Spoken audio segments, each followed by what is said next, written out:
How to fix you cannot use this feature right now problem on Facebook. If you're facing this issue on Facebook, then the first thing you want to do is head over to Play Store or App Store.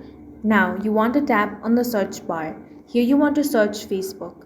If you find an update option, tap on that and update the app to the latest version.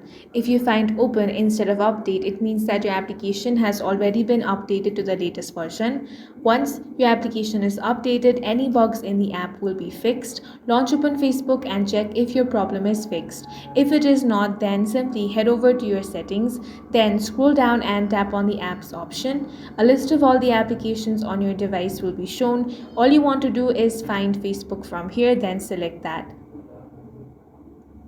Now scroll down and find the option of storage. Here tap on clear cache. You can also tap on clear data and delete all of the data of Facebook. Now launch open Facebook, log into your account, and this issue will be fixed. That's all for this video. If you found it useful, make sure to hit the like button and subscribe for more videos like this.